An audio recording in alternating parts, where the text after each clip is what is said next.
Tackle Monday. Dr. Zent with BayCare Clinic is here to talk about oral cancer. Yes. So first of all, let's talk a little bit about what oral cancer is and just to give us some more information there. Well, oral cancer is any cancer that arises from anywhere in the oral cavity, the mouth, under the tongue, the palate, and the upper part of the throat.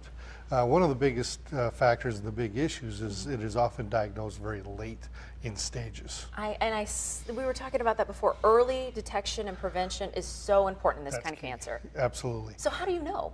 Well, you know, with the symptoms and with regular examinations, Okay. if you can catch it early, the success rate and the 5-year survival rate can be as high as 80-some%. If it's late diagnosed, then it can be as low as 26%. So that is the key. It's all about that, you know, Yes. finding that early. So what are some of the risk factors? Who should really be focused in on this? Some of the mainstay risk factors people know is tobacco use of any kind, Yep. alcohol, particularly if it's excessive.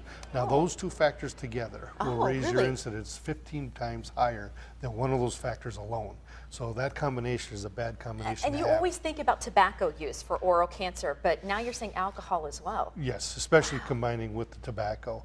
And the newer research is showing a close third, and another area that's showing a lot of incidence is the human papillomavirus.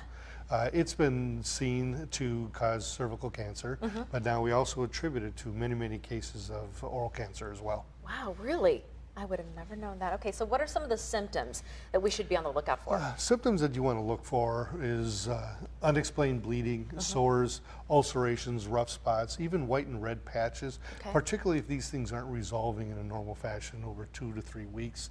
Again, if it is something that's not resolving, then you should probably at least see somebody who has experience in that to give you a screening exam. So that's why it's so important to also, you know, be checking in your own mouth and Yes. just be aware of what is going on in there too. Exactly. Okay, so what is treatment? If you are diagnosed with oral cancer, what's the treatment like? Treatment, again, really depends on the stage at time of diagnosis.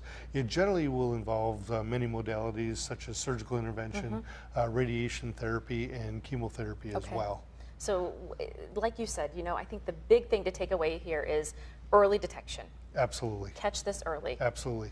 Another one is people that don't have teeth remaining at all. Assume that there's no reason to see their dentist anymore. But these are soft tissue lesions.